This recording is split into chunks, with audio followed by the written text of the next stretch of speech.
Hello, good morning, beautiful people. I hope you guys are doing good as I am. Happy to be back again on this live video. Welcome to this video. So if you're watching me, yes, I look like an Eskimo this morning with this heavy shawl around my neck, but I like it. It's really comfortable and it's been cold. So I wanted to have some warmth around my neck. Welcome guys to live video. Like this page, follow, subscribe to the channel. If you're watching on YouTube, like, comment, share with your friends. So today we're going to be discussing the update on the 11 million, documenting 11 million on the process of legalization of the 11 million undocumented immigrants. Okay. If you joined this live video, of course, again, drop me your comment. Let me know you're watching. And then I'll be reading comments very soon. So let me go ahead. I'm going to be sharing my screen with you guys. What we're going to be discussing. We have it right here. Yes, guys, drop me your comments. We'll be reading them soon. Okay, so you guys know what happened. A few days ago? The infrastructure bill was passed and it went on to President Biden's desk for it to be signed into a law. So guys, as you know, bills, bills, they come up in Congress and they have to be voted upon by the House of Senate and the Senate and then House of Representatives. And then once both chambers of Congress pass vote on the bill, then it goes onto the president's desk for him to sign it into a law, and then it becomes a law. So the infrastructure bill was passed into law, and unfortunately, we don't have the Build Back Better Act, which has been voted upon. That's the one that contains immigration provisions. But at the same time, the infrastructure bill is also a good win, even though it has no immigration provision. That the cost of that bill was $1.2 trillion. And as opposed to the Build Back Better Act, the cost of the bill that has immigration provision is $1.75 trillion. So that is about $5.5 trillion more. $5.5 trillion more than the infrastructure bill. So that's another reason why some people may oppose, the immigration bill from passing. And then again, with the infrastructure, it covers things like transport and utilities, making all these things better in the United States.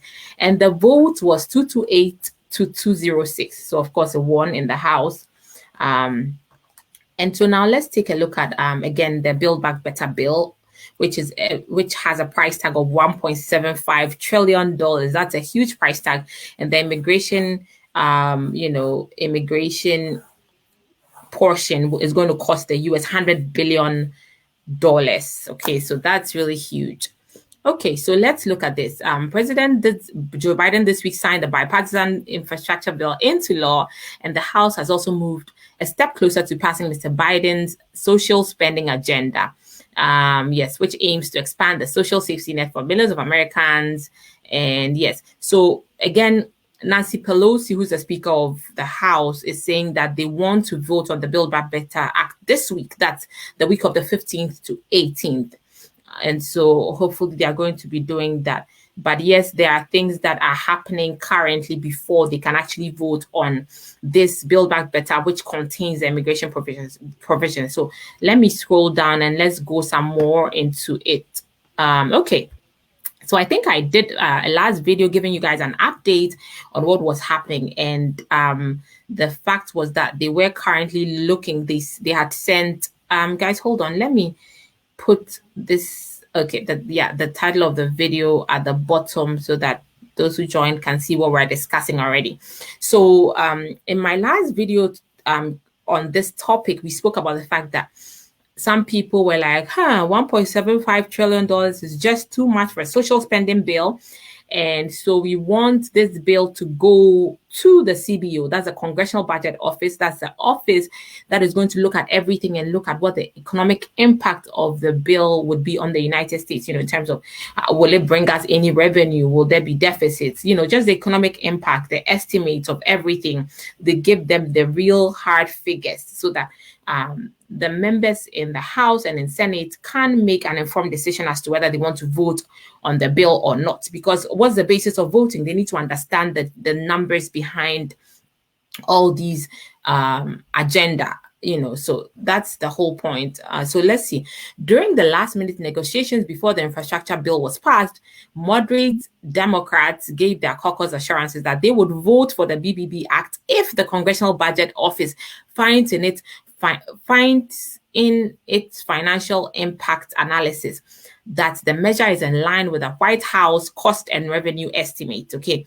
And then what they do, they want to know whether the revenues are sufficient to pay for the cost of the bill and that it won't add to the nation's burgeoning debt. So their concern is that America has a lot of debt. We're going to spend $100 billion on this bill, but what is going to be the revenue estimates? The people that are going to be legalized, they're going to be paying fees.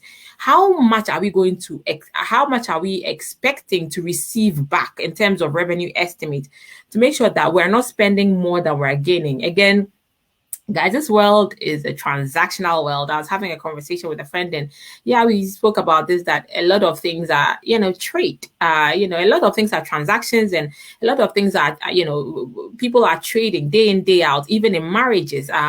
Sometimes, you're getting married, people get married to other people. It's a trade. Some people would offer sex, others would offer financial stability, you see. So it's always a trade. So again, we see it playing out even in immigration reform. The point is that America, the Build Back Better bill, which contains immigration provisions, is saying that, look, we want to spend $1.75 trillion and $100 billion to make sure that undocumented people are regularized. But the Democrats some Democrats, some Republicans, the Congress is saying that is a big bill. What are we going to get back from these undocumented immigrants? They're going to be paying fees. When we compile all the fees, how much money are we going to be making from them so that we spend $100 billion on them? You see, so it's all a trade. Again, it's a transaction, and they're going to be looking at the in terms of what they're going to be getting, the trade, who's going to be on the bargaining, element of this. Like America doesn't want to be on the losing end. They don't want to spend $100 billion on undocumented immigrants, and then maybe after doing the whole process of legalizing them, all they get back will be $20 billion. That will not be a fair trade to them. So they want to see what the Congressional Budget Office is going to be doing. They're going to do a financial impact analysis and make sure that America is not going to be losing out on, the sins of some people, so to speak. Okay. So yes, guys, I hope you guys are enjoying this video. I'm just trying to break this down using everyday things and everyday language so that we can understand what's going on in the White House, in Senate, and, in the House of Representatives, and basically in Congress, on Capitol Hill. So if the bill meets that criteria, it should have enough support to pass in the House. Okay. So we're going to go through this, and then there's another screen I want to share with you guys. No, I should have. Let me just scroll down again. Guys, drop me your comments. I'll be reading them very soon. I really hope you guys are enjoying the video, because I am really enjoying it. I know I look like I'm from Alaska is Alaska cold? I don't know. But yeah, from some really cold place. But yeah, just ignore. Okay. So right here. So changes in the Senate. The legislation the House passes is sure to undergo some changes in Senate. Again, yes, because of if they do the CBO, the Congressional Budget Analysis, a ruling by the Senate parliamentarian and negotiations among senators, it will require the support of all 50 Democrats to pass. Remember, as we've always said, it's a 100-member Senate, and we always need 50 people to do it. Then Kamala Harris will be the tiebreaker, 51. So moderate, there are some people in the Democrat that are like, no, it's too expensive, but they still need those two people on board. Joe Manchin, he's in West Virginia. He is a senator. And then Kirsten Sinema of Arizona. They are like, oh, the budget is too, the bill is too expensive for social spending. So they need them on board. Otherwise, the bill will be in trouble. Okay. Let me see this other aspect. So yeah, they are going to be voting on this bill again, hopefully by Friday. I think the CBO office will be ready with all the scores and the analysis of the impact. No, we don't need to talk about this paid leave changes to this. No, okay, yeah. Okay. Again, our interest is immigration. So that's where we're going to be zeroing in on. So right here. So the immigration, this provision would allow the DHS to give an estimated 7 million unauthorized immigrants, including dreamers, coronavirus era essential workers and farm workers, work permits and temporary protection from deportation, similar to the DACA that was during Obama. Guys, remember I discussed this into detail. We looked at the Build Better Back bill into detail. We looked at the immigration provisions. I highlighted it. We looked at the text of the bill itself in another video. So check out my videos and you'll find that we talked about the parole. That's what they're going to be trying to offer to the undocumented immigrants, try to offer them work permits and travel permits, just so that people don't cry, other people don't feel like it's unfair. Why are you giving undocumented immigrants citizenship? So they've whittled it down. It's all just work permit and them to be able to travel. Again, well, temporary protection from deportation, which is even more important because even the travel, I'm sure many people might not even bother to travel if they're not sure of what their fate is. But yeah, that's what a parole could do. Okay.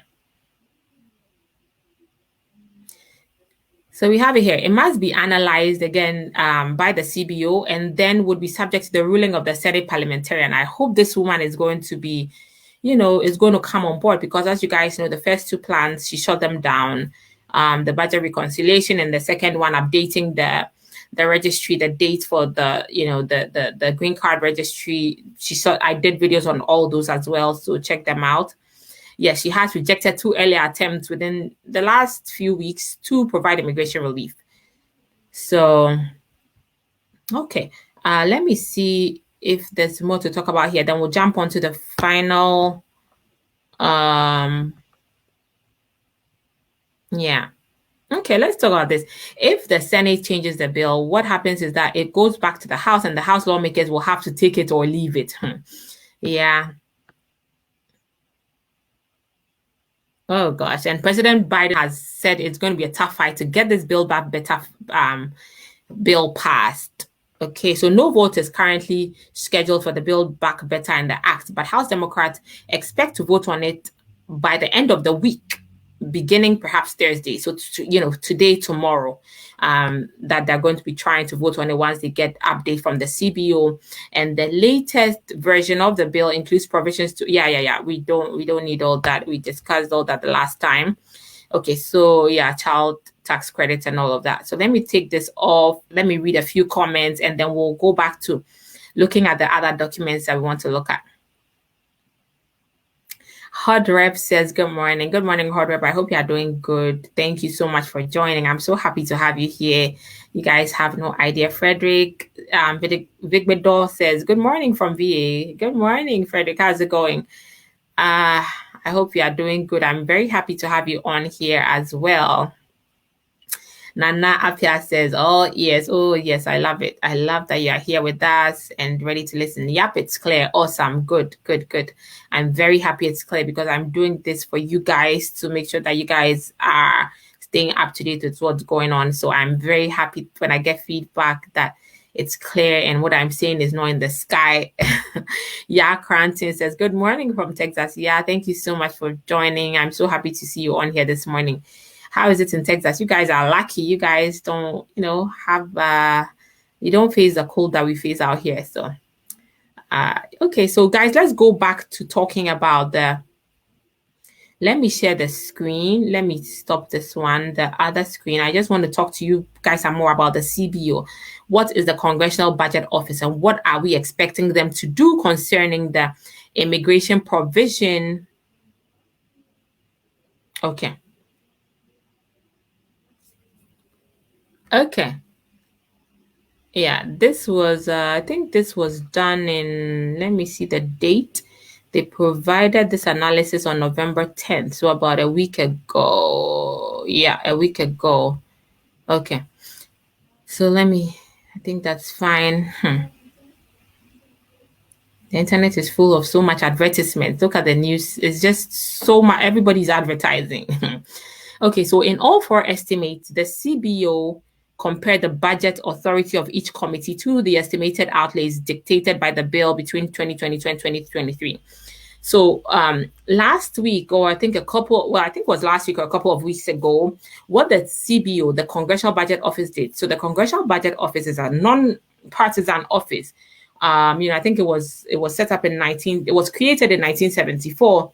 And it was supposed to give Congress, non-partisan, fact-based information about, money estimates, budget, of course. So they want to look at what the numbers are, what the impacts will be, and all of that. So they already analyzed this Build Back Better Act, and for the section contributed by the Committee on Science and Technology, they estimated 9.24 million in budget authority and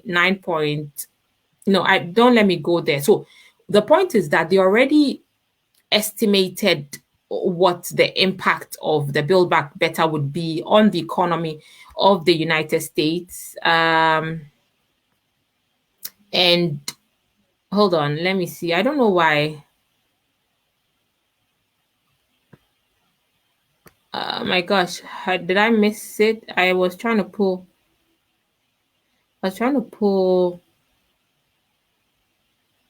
Let me see.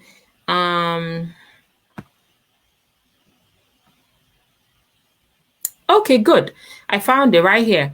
So what the Congressional Budget Office, what they stated last week when they looked at this was that so the Nonpartisan Office looked at parts of the bill contributed by the House, Homeland Security, Science, Small Business, Veterans, and they ruled that all four sections of the bill, the Build Back Better bill, which includes the immigration provisions, it would not increase on budget deficits after 2031 and fall within their respective budget functions.